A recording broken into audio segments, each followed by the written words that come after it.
Actually একটা কথা বলার জন্য ইউটিউবে আসলাম।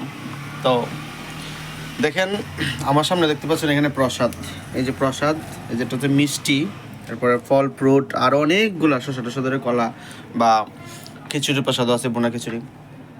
কথা হচ্ছে এখানে দেখতে পাচ্ছেন আমার পাশে এই যে দাদা দাদা দেখতে পাচ্ছেন, এই দাদা হচ্ছে আমি বলি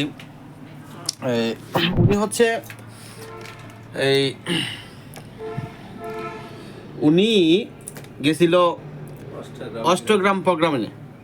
অষ্টগ্রাম গ্রামের নাম কি? অষ্টগ্রাম গীতাযোগ্য গীতাযোগ্য অনুষ্ঠানে গেছিল। এই আপনার হচ্ছে মিঠামইন অষ্টগ্রাম যেটাকে বলে আর কি। অষ্টগ্রাম এলাকাটা অনেক সুন্দর। আমি রাত বাজে এখন হচ্ছে আপনার 11:30।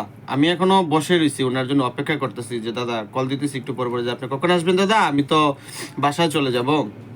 তো এদের মধ্যে উনি আসলো, আইসা আমাকে প্রসাদ দিল।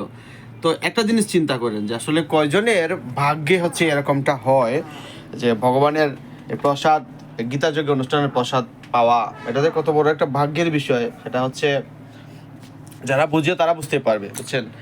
তো দেখেন আমার জন্য অলরেডি প্রসাদ, এখানে প্রসাদ মিষ্টি টিষ্টি কলা বা প্রসাদ নিয়ে আসছে। তো আমি অনেক খুশি, প্রসাদ আপনার সামনে আমি খাইতেছি। তো এটাই, ধর্মের পথে চললে ভগবান আপনাকে ধর্মের প্রসাদ অটোমেটিকলি আপনার কাছে চলে আসবে।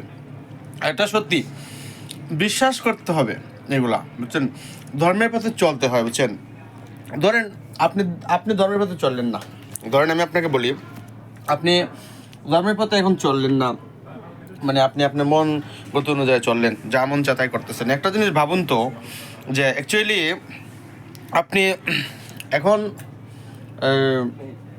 যদি মারা যান, আপনি অ্যাকচুয়ালি এখন যদি মারা যান, তাহলে ভগবানের কাছে আপনি কি জবাব দিবেন? সৃষ্টিকর্তার কাছে আপনি কি জবাব দিবেন? ভগবানের জন্য কি নিয়ে যাবেন? সৃষ্টিকর্তার জন্য আপনি মানে কি কি ভগবানকে কি জবাব দিবেন, কি বলবেন? হ্যাঁ, তো সেটাই, মানে মৃত্যুর ভয়টা থাকতে হবে আপনার, আর পাপ পুণ্যটা হিসাব করে চলতে হয়, বুঝছেন? তো ধন্যবাদ বন্ধুরা, একটু ভিডিওটা দেওয়ার জন্য আসলাম। মিষ্টি খাইতেছি, প্রসাদ উনি আনছে। দেখেন উনি ওই যে দেখেন এখানে 2টা ব্যাগ আছে, আমি আপনাদেরকে দেখে দাঁড়ান। ওই যে এখানে হচ্ছে এটার মধ্যে হচ্ছে খিচুড়ি প্রসাদ, বোনা খিচুড়ি। এটার মধ্যে আপনার আরও উনি ধুতি টুতি বা আরও অনেক কিছু যে উনি যে পাইছে অনুষ্ঠানে, এগুলো নিয়ে আসছে আর কি। এগুলো উনি আসুক, দেখবো খুলে কী কী পাইছে, ওনাকে কী দিছে বা কত টাকা ওনাকে প্রণামী দিছে। উনি আমার কাছে আসে, অনেক দূর দূর উনি প্রোগ্রামে যায়, অনেক দূরেও প্রোগ্রামে যায়। আপনার সারা বাংলাদেশে, কুমিল্লা বলেন, সিলেট বলেন, সব জায়গাতেই। লক্ষ্মীপুরে প্রোগ্রামে গেছিলো এদিন, লক্ষ্মীপুর, বুঝছেন? সেদিন আমাকে বলছে দাদা লক্ষ্মীপুর থেকে প্রোগ্রামে আসছি। ভালো প্রেমের নিয়ে আসে উনি, অনেক ভালো একজন পুরোহিত উনি, ভালো একজন গীতা পাঠক, বা উনি পুজো দেয়, গীতা পাঠক করে গানও গাইতে পারে। ওনার মধ্যে অনেক মানে প্রতিভা। উনি হচ্ছে নিরামিষভোজী, উনি কোনো মাছ মাংস খাবে না, উনি বৃন্দাবন গিয়ে আসছে, বুঝছেন? ওনার মধ্যে অনেক গুণ আছে, উনি ভগবানের অনেক পরম ভক্ত, বুঝছেন? ওনার সঙ্গ করলেও লাভ আছে, বুঝছেন? তো আমি ওনাকে ডাকছি আমার দোকানে এই জন্যেই।